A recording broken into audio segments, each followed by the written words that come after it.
Assalamualaikum warahmatullahi wabarakatuh. Halo semuanya, perkenalkan nama saya Septi Nurhanisa. Di sini saya akan menjelaskan materi tentang DNA, RNA, dan dogma sentral. Selamat menyaksikan. Tahu nggak sih bahwa gen merupakan bagian-bagian dari urutan asam nukleat yang terdapat pada DNA?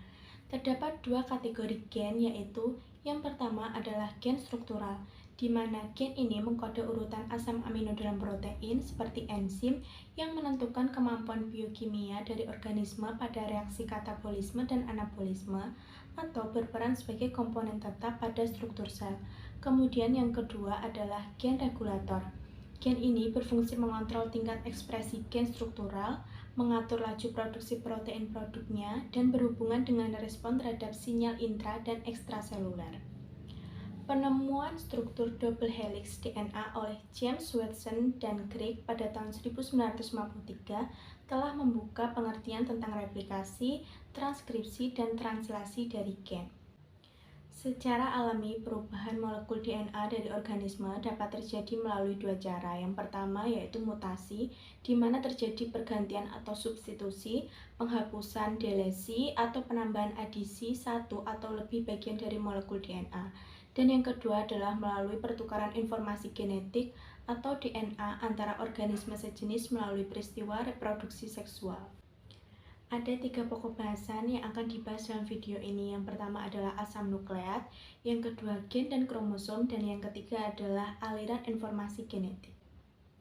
Asam nukleat dan protein merupakan senyawa polimer utama yang terdapat pada sel. Asam nukleat berfungsi menyimpan dan mentransmisikan informasi genetik dalam sel.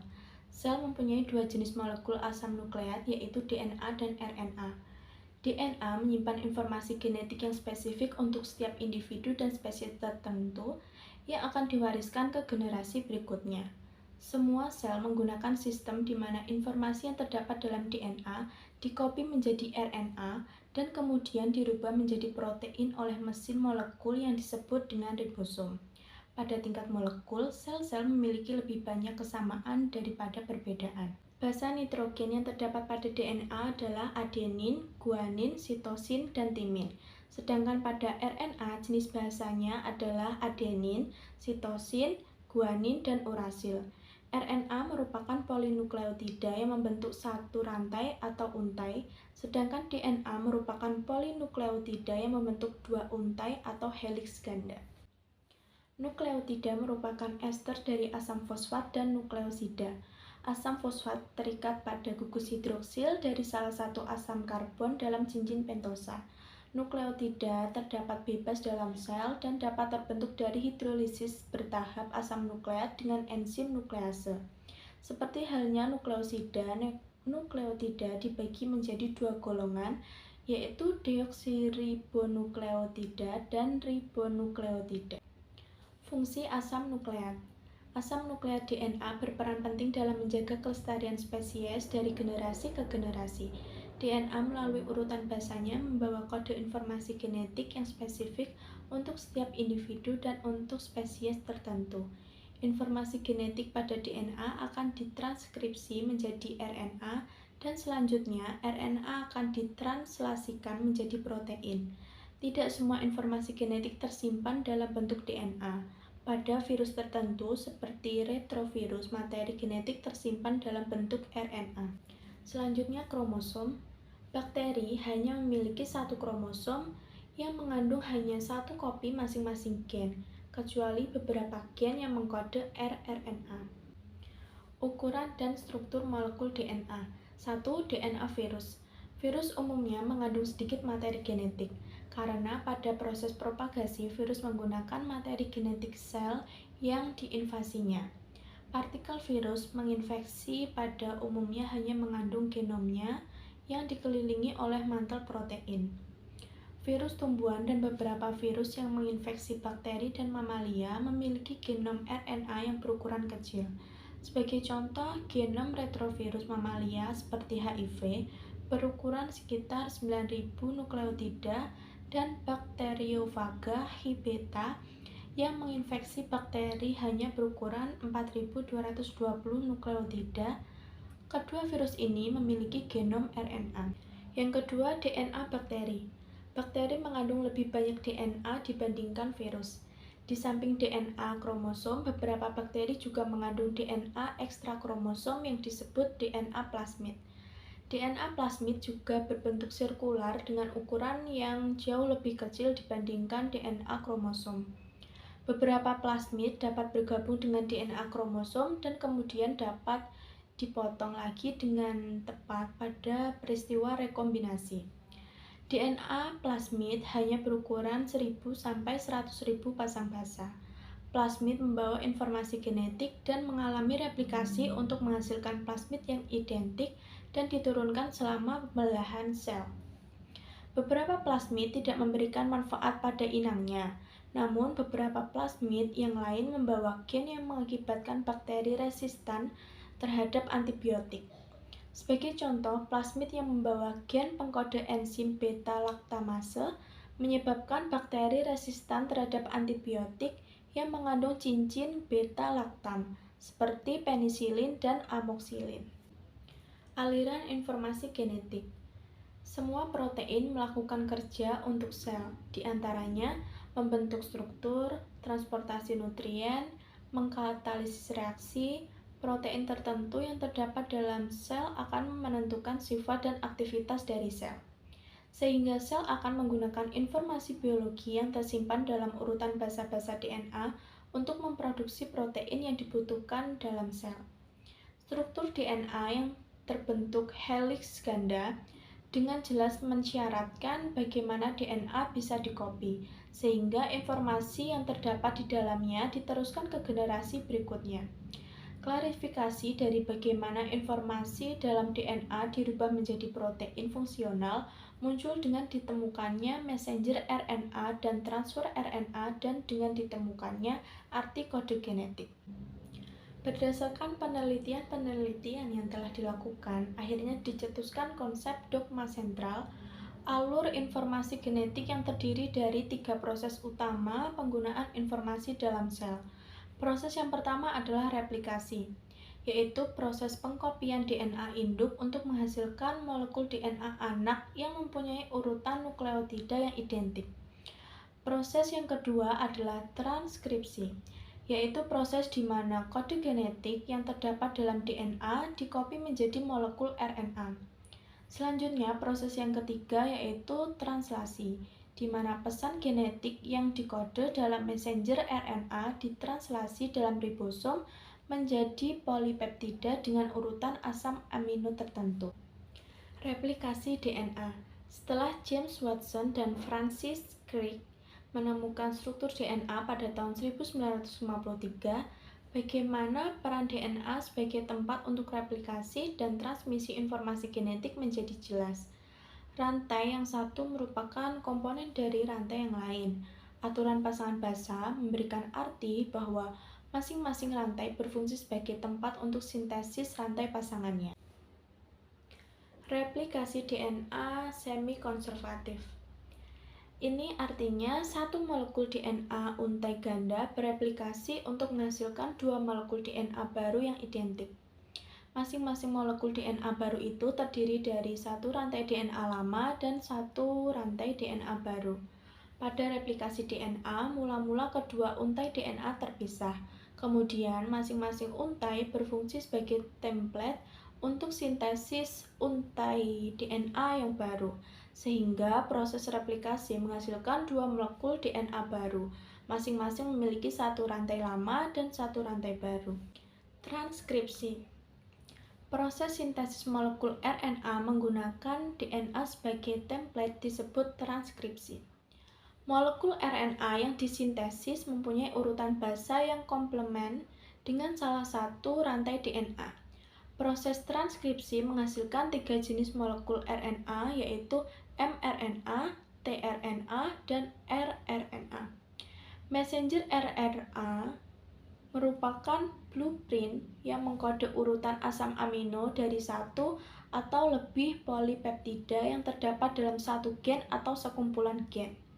Transfer RNA atau tRNA berfungsi membaca informasi yang dikode oleh mRNA dan mentransfer asam amino tertentu ke rantai polipeptida yang sedang tumbuh selama proses sintesis protein.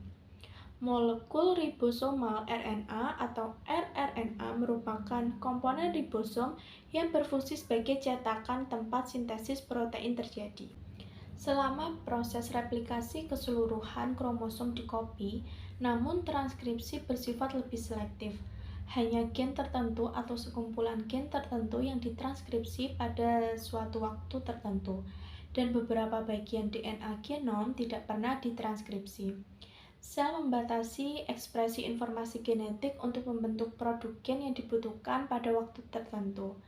Terdapat urutan regulator spesifik, yaitu promotor pada awal gen dan terminator pada akhir gen, yang menandakan bagian DNA mana yang akan digunakan sebagai template. Promotor merupakan urutan pada awal gen yang dikenali oleh RNA polimerase untuk memulai transkripsi, dan terminator merupakan urutan yang memberikan sinyal perhentian transkripsi. Rantai DNA yang berfungsi sebagai cetakan atau sintesis RNA disebut rantai template. Rantai DNA yang komplement dengan tempat disebut rantai non-template atau rantai pengkode. Transkripsi balik. Pengetahuan kita tentang DNA dan sintesis RNA selama ini berdasarkan pada aturan DNA sebagai template. Namun, ternyata terdapat beberapa enzim yang menggunakan RNA sebagai template untuk mensintesis asam nukleat. Sebagai contoh, pada virus yang memiliki genom RNA, adanya proses replikasi RNA membutuhkan elaborasi dari dogma sentral.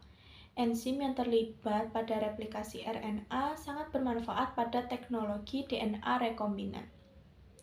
RNA virus tertentu yang menginfeksi sel mamalia memiliki enzim yang disebut reverse transkriptase. Pada saat infeksi genom virus yang terbentuk RNA rantai tunggal dan enzim tersebut masuk ke dalam sel inang.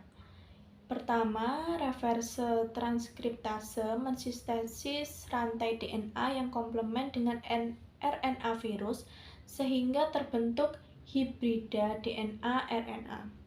Kemudian, rantai RNA didegradasi dan diganti dengan rantai DNA, sehingga terbentuk DNA untai ganda. DNA untai ganda ini sering diintegrasikan ke genom inang, sehingga gen-gen virus yang sudah terintegrasi ini kemudian dapat diaktifasi dan ditranskripsi sehingga menghasilkan protein-protein virus untuk membuat virus baru. Translasi atau biosintesis protein. Protein merupakan produk dari aliran informasi genetik. Sel membutuhkan ribuan protein yang berbeda setiap waktu. Protein-protein ini harus disintesis, dibawa ke tempatnya, berfungsi, dan didegradasi bila tidak diperlukan lagi. Sintesis protein eukariot melibatkan 70 jenis protein ribosom, 20 jenis enzim untuk mengaktifkan prekursor asam amino, 20 atau lebih enzim dan faktor protein lain untuk inisiasi, elongasi, dan terminasi polipeptida. Mungkin 100 enzim untuk pemrosesan protein dan 40 atau lebih transfer dan ribosomal RNA. Secara keseluruhan, hampir sekitar 300 makromolekul yang berbeda terlibat pada sintesis polipeptida.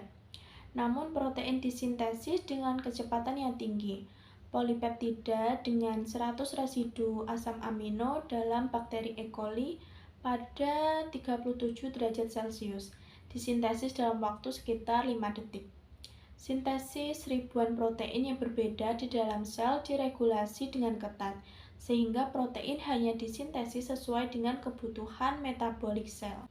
Kode genetik. Salah satu bagian dari adaptor berkaitan dengan asam amino tertentu dan bagian lain mengenali urutan nukleotida yang dikode oleh asam amino pada mRNA. tRNA merupakan molekul adaptor yang berfungsi menerjemahkan urutan nukleotida dalam mRNA menjadi urutan asam amino dalam polipeptida. Keseluruhan proses sintesis protein yang dipandu oleh mRNA ini disebut proses translasi. Setiap deretan 3 basa pada mRNA mengkode satu asam amino spesifik disebut kodon. Terdapat 4 basa pada nukleotida, yaitu A, G, C, dan T, sehingga terdapat 43 sama dengan 64 kodon. Beberapa kodon mempunyai fungsi khusus. AUG merupakan kodon inisiasi yang merupakan awal suatu polipeptida. Di samping itu, ada AUG juga mengkode metionin dalam polipeptida. Kodon UAA, UAG, dan UGA tidak mengkode asam amino dan merupakan kodon terminasi atau disebut juga stop kodon. Translasi terjadi dengan cara setiap kodon dibaca berurutan dan tidak overlap atau tumpang tindih. Kodon pertama pada gen menyediakan reading frame atau pola pembacaan.